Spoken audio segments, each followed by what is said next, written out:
Aujourd'hui, je voulais vous parler d'un produit qu'on connaît tous, qui peut sembler complètement anodin, mais qui est selon moi une des drogues les plus dures que je connaisse. J'ai nommé l'alcool. Les pays européens et la France en particulier restent parmi les plus gros consommateurs d'alcool dans le monde. Dans notre pays, presque tout le monde boit, parce que l'alcool c'est une tradition. J'ai moi-même été élevé avec des parents qui buvaient régulièrement, sans toutefois être considérés comme étant alcooliques, mais disons qu'aussi loin que je puisse me rappeler, il y avait très souvent une petite bouteille de pinard à table dans ma famille. Je me souviens aussi de cette période du mois de septembre, où on allait faire les vendanges chez mon grand-père qui avait quelques vignes. C'était un moment festif, où toute la famille se réunissait pour vendanger et bien sûr, boire du pinard. D'ailleurs, selon l'expression consacrée, il paraît même que 2 verres de vin par jour c'est bon pour la santé, alors tranquille quoi. Le souci c'est que l'alcool peut aussi devenir un gros problème quand il est consommé régulièrement. Dans mon cas, j'ai commencé à boire dès le collège, je devais être en 5e quand j'ai pris ma première cuite chez des potes, et même si c'était encore rare, l'alcool a commencé à faire son apparition dans nos soirées vers 13-14 ans. Arrivé au lycée, les quantités et la fréquence des consos ont augmenté de façon tout à fait naturelle sans que ça nous pose de soucis. Faut dire que l'alcool est tellement démocratisé dans notre société que très peu de gens le considèrent comme un problème. C'est même presque normal de se prendre des cuites quand on est jeune, ça fait partie de la vie quoi. Dès l'âge de 16-17 ans, on imaginait déjà plus une soirée sans picole et on avait pris l'habitude de se rejoindre au bar pour les apéros entre potes. Je me rappelle des vendredis soirs où on allait dans certaines grandes surfaces pour acheter nos packs de binous et où on retrouvait souvent des gens de notre lycée dans notre rayon favori. C'était presque devenu un endroit convivial où on en profitait pour discuter, du genre « Eh salut, vous faites quoi ce soir ? Bah nous on va à la soirée de machin et vous ? Bah nous on va en boîte et vous ? Bah nous on va en free et vous ? Etc. etc. » Avec l'arrivée des drogues dans nos vies, l'alcool était devenu un accompagnement obligatoire. Disons qu'on n'y prêtait même plus attention. Il y avait toujours des packs de bière et des bouteilles d'alcool dans un coin. Les soirées du Nouvel An étaient souvent des moments de beuverie mémorables, où on achetait assez d'alcool pour que chacun fasse son coma éthylique, et il en restait souvent pour que tout le monde se remette une grosse caisse dès le lendemain. Parce que ouais, malgré notre jeune âge, on avait déjà pris cette fâcheuse habitude de soigner le mal par le mal. Assez rapidement dans notre groupe de potes, il y en avait certains qui se différenciaient par les quantités astronomiques qu'ils pouvaient ingurgiter sans être malades. C'était même plutôt classe de pouvoir boire beaucoup. D'ailleurs, à l'inverse, t'étais un peu considéré comme un loser si tu tenais pas l'alcool. Bref. Petit à petit, la fréquence de nos consos a augmenté. Si certains réussissaient à s'en tenir au week-end, d'autres, dont je faisais partie, buvaient aussi en semaine pour ajouter un peu de fun dans nos quotidiens de lycéens complètement blasés de la vie. Déjà à cette époque, l'alcool a commencé à apporter son lot de petits soucis. Les gueules de bois le matin, le séchage des cours parce qu'on avait trop bu en journée, les prises de tête entre potes pendant les soirées trop arrosées, etc., etc. Faut dire que certains tenaient mieux que d'autres, et l'alcool en rendait même quelques-uns complètement cons, au point d'appréhender le moment où la soirée allait basculer en mode on se met sur la gueule parce qu'on a trop bu. Et puis un peu plus tard, on a aussi expérimenté les premiers accidents de bagnole, heureusement sans gravité pour moi, mais disons que c'était pas toujours le cas autour de nous. Dans mon cas, ma conso d'alcool n'a fait qu'augmenter sans vraiment que je me pose trop de questions. Je savais que je buvais beaucoup, mais comme j'étais pas tout seul et que j'arrivais à vivre comme ça, disons que je m'en foutais un peu. Les quantités et la fréquence ont vraiment décollé durant mes années d'études après le bac. Certains bars étaient devenus nos QG, on avait nos petites habitudes là-bas, on connaissait tous les habitués.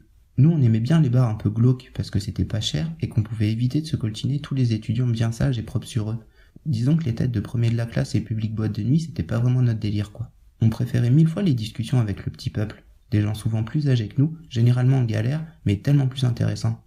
C'est aussi à peu près à cette époque que j'ai commencé à boire chez moi avec ma nana. Il y avait tout le temps de l'alcool chez nous et on se privait pas pour se faire des apéros qu'en finissait plus, jusqu'à finir complètement bourrés tous les deux à 2h du mat après avoir refait le monde du haut de nos 20 piges. J'ai pu tenir cette cadence encore quelques années avant d'avoir des problèmes un peu plus chiants. J'avais par exemple pris la mauvaise habitude de commencer l'apéro tout seul en attendant ma nana, et parfois il m'arrivait aussi de finir tout seul les soirs où elle rentrait pas. Je buvais de plus en plus et je conduisais régulièrement avec plus de 0,5. En fait, 0,5 c'était presque une blague pour moi à l'époque, puisque j'avais déjà une forte tolérance avec l'alcool. J'ai commencé à entendre ma copine et certains de mes potes me dire que je buvais un peu trop. Même si j'en avais conscience, j'avais pas vraiment envie d'arrêter. Je crois qu'à cette époque, je me voilais un peu la face. L'alcool a commencé à poser un problème dans mes études, non seulement parce que c'était difficile de réviser avec 3 grammes dans chaque oreille, mais aussi parce que j'étais jamais dans un état normal pour suivre les cours. Et je parle même pas du nombre de matinées que j'ai séché, parce que j'étais juste pas en état. Un jour, je me suis rendu compte que j'arrivais plus à ressentir l'euphorie de l'alcool. J'avais beau boire tout ce que je voulais, je finissais par m'effondrer comme une merde, sans même passer par la case amusement, ce qui était un peu con quand même.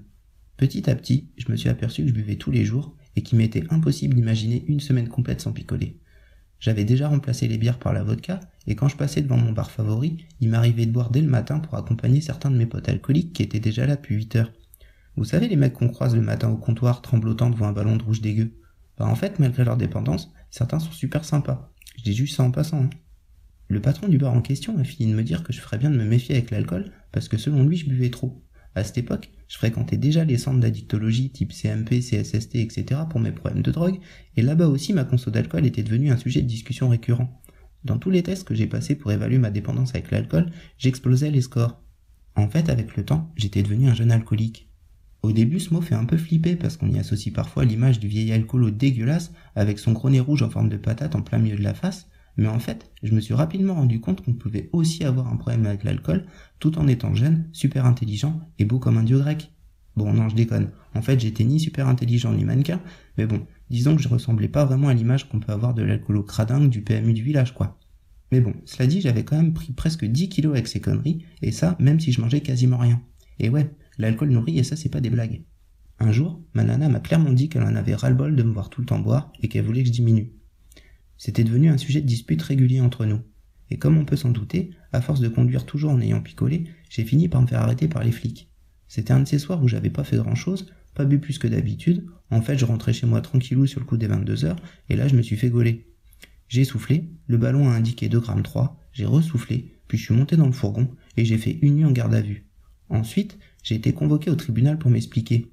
Et là, j'ai eu beau essayer de me défendre en disant que c'était vraiment inhabituel pour moi, la juge m'a fait remarquer cette petite mention marrante sur le PV. Sans signe d'ivresse manifeste. Elle m'a dit qu'avec 2,3 g, elle serait probablement ivre morte et bien incapable de conduire. En clair, elle a pas vraiment cru à mon histoire de beuverie exceptionnelle et elle m'a collé 2 mois de prison avec sursis, 8 mois de suspension de permis, une amende et une injonction de soins. Wow, là j'avoue j'ai pris une petite claque. C'était la première fois que je me retrouvais vraiment dans une situation comme ça à cause d'un produit. Pourtant, à cette époque, j'étais déjà considéré comme toxicomane, et ça faisait des années qu'on se mettait des races pas possibles avec tout ce qu'on pouvait trouver. Mais c'est finalement l'alcool qui m'a mis dans la merde, c'est quand même dingue. Ensuite, d'année en année, ma consommation a augmenté lentement mais sûrement, en entraînant des grosses difficultés dans ma scolarité, des problèmes d'argent, des soucis avec la justice, et pour clore le tout, ma nana a même fini par se barrer en partie à cause de ça. D'ailleurs, suite à cette rupture sentimentale, je me suis volontairement noyé dans la boisson, en allant jusqu'à boire des quantités d'alcool complètement hallucinantes, tous les jours de la semaine, du matin jusqu'au soir. Disons que là, j'étais vraiment devenu une loque. Un jour, j'ai ressenti une douleur au ventre le matin en me levant. J'ai pris un Doliprane, mais ça s'est pas calmé. Alors j'en ai pris 2, puis 3, mais rien, impossible de faire passer la douleur. 4 heures plus tard et une plaquette de Doliprane en moins, j'ai fini par me résoudre à ramper par terre de douleur pour atteindre le téléphone et appeler les urgences. Ensuite, je me souviens juste avoir été transporté sur une civière et m'être endormi après qu'un médecin m'ait collé une piqûre de je sais pas quoi dans le cul. Je me suis réveillé dans un lit d'hosto avec une pancréatite aiguë. Alors pour ceux qui savent pas ce que c'est qu'une pancréatite aiguë, en fait l'alcool peut entraîner de nombreux soucis de santé, mais ce qui morfle le plus généralement c'est souvent le foie avec les cirrhoses ou le pancréas avec ce qu'on appelle des pancréatites. Et dans mon cas, ça a donc été la deuxième option. Cette hospitalisation a été pour moi une opportunité de faire une vraie cure pendant 1 mois et demi. J'ai perdu 7 kilos et j'en ai profité pour repenser mon rapport avec l'alcool. Avant ma sortie, on m'avait mis en garde de ne plus jamais reboire une goutte d'alcool sous peine de soucis beaucoup plus graves, parce qu'il paraît qu'on peut pas faire de pancréatite sans aller vers de gros problèmes. Mais j'ai vite compris que ce serait compliqué pour moi de plus boire. Faut dire que contrairement aux drogues, c'est vraiment très simple d'acheter de l'alcool. J'ai donc rebu, puis j'ai été réhospitalisé pour un petit bilan, et cette fois les médecins m'ont pris entre 4 yeux pour me faire prendre conscience de la gravité de la situation. Ils m'ont carrément demandé si mon but était de mourir, ce à quoi j'aurais répondu que non bien sûr. Ils m'ont alors conseillé de plus boire une seule goutte d'alcool de toute ma vie, en me faisant comprendre que j'étais devenu un alcoolique chronique, au même titre que tous les vieux qui ont partagé ma chambre pendant mon séjour là-bas. Cette seconde hospitalisation a été un déclic pour moi, et à ma sortie, je me suis vraiment mis dans de bonnes dispositions pour plus picoler. J'étais suivi de près par des psys et des médecins qui m'avaient d'ailleurs prescrit tout un tas de médocs pour pas péter un câble. Parce que je peux vous dire que maintenir un sevrage alcoolique sur le long terme, c'est presque plus dur que d'arrêter la came. La tentation de boire est tellement omniprésente que les premiers mois s'apparentent à de la torture. Pour éviter les tentations, j'ai donc vécu reclus chez moi une année complète. Plus de bar, plus de soirées entre potes, plus rien. En fait, ma vie d'avant tournait tellement autour de l'alcool et des produits qu'il a presque fallu que je me réinvente une nouvelle personnalité. Je me suis donc forcé à faire des activités artistiques, j'ai commencé à fréquenter des nouvelles personnes, et j'ai même repris contact avec d'anciens potes que je voyais plus. Bon, le gros problème, c'est que j'ai aussi joué au vase communicant, en tombant progressivement dans une forte dépendance avec tous ces benzodiazépines qu'on m'avait prescrits, et en les mélangeant allègrement avec mon traitement de l'époque au Subutex. Traitement que j'ai d'ailleurs toujours sniffé plutôt que de le prendre correctement, va savoir pourquoi. Voyant que j'étais incapable de pas me défoncer avec mon traitement et que je mélangeais benzo et sub tous les jours, un médecin m'a conseillé de passer à la méthadone sirop. En fait, on peut pas détourner l'usage de la méta, et contrairement au sub, la méthadone n'entraîne pas de sentiment d'euphorie. J'ai donc naturellement perdu mes habitudes toxicomaniaques, ce qui a été une très bonne chose. Par contre, j'ai bizarrement remarqué que l'obsession de boire devenait nettement plus importante. En discutant avec les psys de l'époque, j'utilisais souvent la métaphore du supplice chinois pour décrire mon état obsessionnel. Vous savez, la petite goutte d'eau qui vous tombe sur le front à intervalles réguliers et qui vous rend complètement taré. Chez moi, ce délire il a duré presque une année complète avant qu'un nouveau médecin me fasse remarquer que même en quantité infime, l'alcool que contenaient les flacons de méta suffisait peut-être à titiller les récepteurs de mon cerveau en maintenant une appétence à l'alcool même si j'avais arrêté de boire. Ce doc m'a donc conseillé de remplacer la méta-sirop par la méta sous forme de gélule qui était dispo en France depuis peu de temps. Et j'avoue que ce passage à la méthadone gélule a changé ma vie. En fait, c'est véritablement à ce moment-là que j'ai commencé à vivre un peu plus normalement, sans que l'obsession de boire me bouffe toute mon énergie. Je sais pas si je suis un cas à part, parce qu'en cherchant par la suite sur les forums, j'ai jamais entendu de personne qui avait eu un souci de sevrage alcoolique en étant sous méthadone sirop, mais je voulais quand même partager mon histoire au cas où ça puisse en aider certains.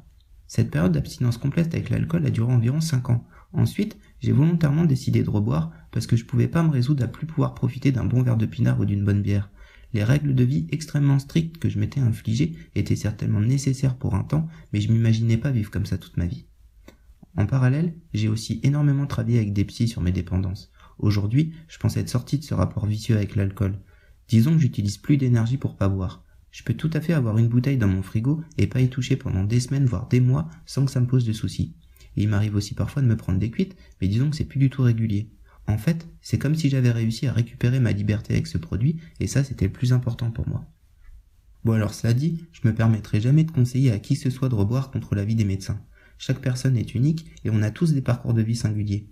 Pour ma part, je suis tout à fait conscient de ma fragilité avec l'alcool, et rien me permet d'être sûr à 100% que je garderai le contrôle de ma conso toute ma vie. Aujourd'hui, je me sers simplement de mon expérience pour évaluer les risques. Dès que j'estime que ma conso d'alcool devient trop importante, j'ai une petite lumière rouge qui clignote dans le fond de mon cerveau et j'arrive à me réguler sans trop d'efforts. Et ça, j'en suis très content. J'arrive donc à la fin de cette longue chronique à propos de l'alcool. Pour conclure, je dirais sans aucun doute que la dépendance alcoolique est presque plus compliquée à gérer que la dépendance avec la cam.